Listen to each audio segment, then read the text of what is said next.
Hello everyone. तो BPSC mains के polity section का ये एक इम्पॉर्टेंट टॉपिक है।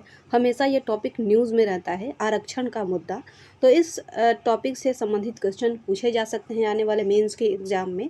तो ये सीएमई का नोट्स है जिसमें कि आरक्षण के मुद्दा को कवर किया गया है। इससे जितने भी सारे रिलेटेड एस्पेक्ट्स हैं ये सभी इसमें दिया गया है। तो आइए देखते हैं आरक्षण का मुद्दा अगर इस तरीके से क्वेश्चन पूछा जाता है तो किन किन पॉइंट्स को आप अपने आंसर में इंक्लूड कर सकते हैं। तो सबसे पहले इसमें दिया गया है चर्चा में क्यों, इसका तात्पर्य क्या है आरक्षण का, आरक्षण संबंधित संवैधानिक प्रावधान क्या क्या हैं, इसका इतिहास, इसके पक्ष और विपक्ष में तर्क और निजी क्षेत्र में आरक्षण का मुद्दा। तो ये सभी एस्पेक्ट्स इट्स नोट्स में कवर किए गए हैं। तो सबसे पहले दिया गया है कि चर्चा में क्यों है ये मुद्दा। तो आरक्षण का मुद्दा सदैव ही विवाद एवं विमर्श का विषय रहा है। समय समय पर भारत के विभिन्न क्षेत्रों एवं बिहार में भी आरक्षण की मांग को लेकर व्यापक प्रदर्शन एवं हिंसक आंदोलन ही होते रहे हैं। तो ये हमेशा जो है इस तरह से ये टॉपिक जो है चर्चा में रहता है। हाल ही में बिहार में निषाद समुदाय द्वारा अनुसूचित जनजाति में शामिल होने को लेकर राजधानी पटना में विशाल रैली का आयोजन किया गया। बिहार के कई अन्य समुदाय भी स्वयं को अन्य पिछड़ा वर्ग या अनुसूचित जाति जनजाति में शामिल करने को लेकर अपनी मांग समय समय पर उठाते रहे हैं। तो इस तरह से अगर कोई करंट का भी एग्जाम्पल है जो कि आरक्षण के लिए किया गया है बिहार या और कहीं भी बिहार का अगर हो एग्जाम्पल तो और भी अच्छा है बीपीएससी के एग्जाम में। तो इस तरह से एग्जाम्पल आप दे सकते हैं। राष्ट्रीय परिप्रेक्ष्य में गुजरात में पाटीदार, राजस्थान में गुर्जर, आंध्र प्रदेश में कपू, हरियाणा में जाट आदि समुदाय अपनी आरक्षण संबंधी मांग को लेकर हाल ही में प्रदर्शन करते रहे हैं। तो ये सारा जो है इस तरह से ये जो मुद्दा है चर्चा में हमेशा बना रहता है। आरक्षण से तात्पर्य क्या है। तो परंपरागत भेदभाव और विषमता के शिकार समुदाय या क्षेत्रों को सामाजिक न्याय के लिए संविधान द्वारा प्रदत्त विशेष प्रावधान या रियायतें क्या कहा जाता है, उसे आरक्षण कहा जाता है। आरक्षण संबंधित संवैधानिक प्रावधान क्या क्या है। तो भारतीय संविधान में सामाजिक न्याय की अवधारणा के उद्देश्यों से आरक्षण संबंधित निम्नलिखित प्रावधान दिखाई पड़ते हैं। पहला है अनुच्छेद 15(4) के तहत सामाजिक एवं शैक्षणिक दृष्टि से पिछड़े वर्गों, इसमें कौन आते हैं, एससी, एसटी और ओबीसी हेतु विशेष प्रावधान किया गया है। अनुच्छेद 15(5) के तहत ओबीसी के लिए या अन्य पिछड़े वर्ग के लिए उच्च शिक्षण संस्थानों में 27% का आरक्षण है। अनुच्छेद 16(4) के तहत लोक नियोजन या नौकरी में पिछड़े वर्गों जिसमें एससी, एसटी और ओबीसी आते हैं इन्हें आरक्षण दिया जाता है। अनुच्छेद 330 के तहत एससी, एसटी के लिए लोकसभा में तथा अनुच्छेद 332 के तहत विधानसभा में सीटों का आरक्षण है। भारतीय संविधान के तहत एससी, एसटी, ओबीसी के निर्धारण से संबंधित भी व्यवस्था है। अनुच्छेद 338 के तहत एससी, एसटी आयोग, 341 के तहत एससी लिस्ट और 342 के तहत एसटी की सूची जो है जारी की गई है। तो ये कुछ संवैधानिक प्रावधान है जो कि आरक्षण से रिलेटेड है, जो कि हमारे संविधान में इस तरह के अनुच्छेद दिए गए हैं।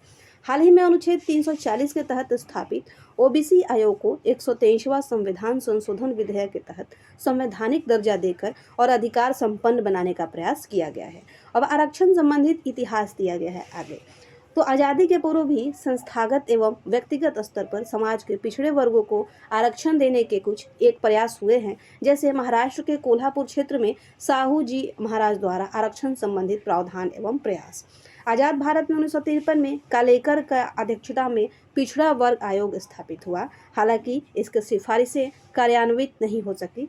तत्पश्चात 1978 में दूसरा पिछड़ा वर्ग आयोग किनके अध्यक्षता में, तो वीपी मंडल की अध्यक्षता में स्थापित हुई, जिसकी सिफारिशें 1990 में लागू होने के पश्चात ओबीसी को सरकारी सेवाओं में 27% आरक्षण दिया गया।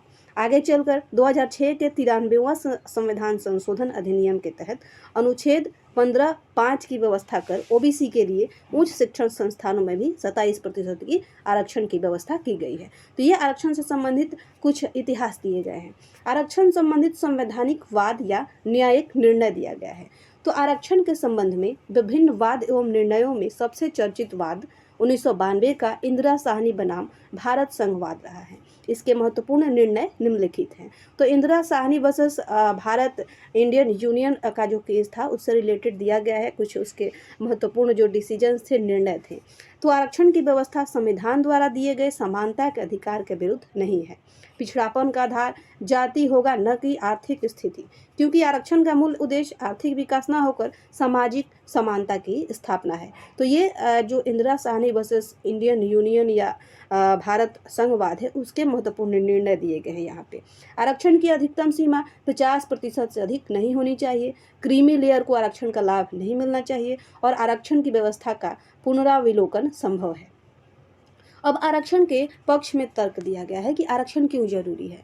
तो पक्ष में तर्क ये है कि इस व्यवस्था में सामाजिक न्याय की स्थापना होगी, समाज के पिछड़े वर्गों का कल्याण होगा, पिछड़े वर्गों का मुख्य धारा में भागीदारी संभव हो सकेगा, पिछड़े वर्गों में सामाजिक एवं राजनीतिक चेतना का विकास होगा।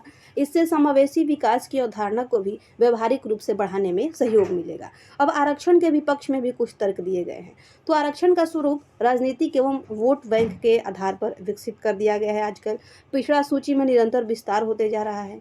कई ऐसी जातियां भी शामिल हैं जो कि पूरी तरह से संपन्न है, तो वो भी आरक्षण का लाभ उठा रहे हैं। समाज में वैमनस्यता को बढ़ावा दिया जाता है इसे, और तथाकथित उच्च वर्ग में भी विषमताएं देखने को मिलती हैं। अब निजी क्षेत्र में आरक्षण का मुद्दा क्या है? तो हाल ही में राष्ट्रीय स्तर पर कुछ नेताओं तथा बिहार सरकार के कुछ निर्णयों द्वारा निजी क्षेत्र में पिछड़े वर्गों को आरक्षण देने का मुद्दा पुनः चर्चा में आया।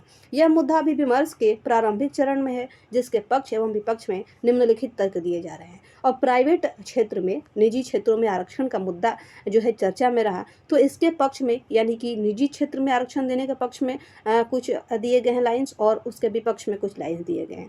तो निजी क्षेत्र में आरक्षण के पक्ष में तर्क ये दिया गया है कि सरकारी क्षेत्र में बहुत कम रोजगार है, अतः निजी क्षेत्र में आरक्षण देकर पिछड़े वर्गों की भागीदारी सुनिश्चित हो। निजी क्षेत्र में उच्च वर्गीय प्रभाव स्थापित हो जो सामाजिक न्याय के खिलाफ है। CSR यानी कि कॉरपोरेट सोशल रिस्पॉन्सिबिलिटी के आधार पर भी निजी क्षेत्रों में पिछड़े वर्गों हेतु आरक्षण जैसे प्रावधान होने चाहिए। देश के समग्र एवं समावेशी विकास हेतु यह आवश्यक है। इसके विपक्ष में क्या है कि यह वैश्विक प्रतिस्पर्धा क्रिएट करेगा, योग्यता को प्राथमिकता देगा और निवेश का इसमें संदर्भ भी शामिल है। तो कुल मिलाकर इस मुद्दे पर पक्ष एवं विपक्ष के तर्कों के बीच अभी भी विमर्श जारी है। तो आरक्षण से संबंधित जो भी एस्पेक्ट्स थे इस नोट्स में इतना दिया गया है। तो उम्मीद करते हैं कि ये वीडियो आपको पसंद आया होगा। यहाँ तक वीडियो देखने के लिए आपका बहुत बहुत धन्यवाद।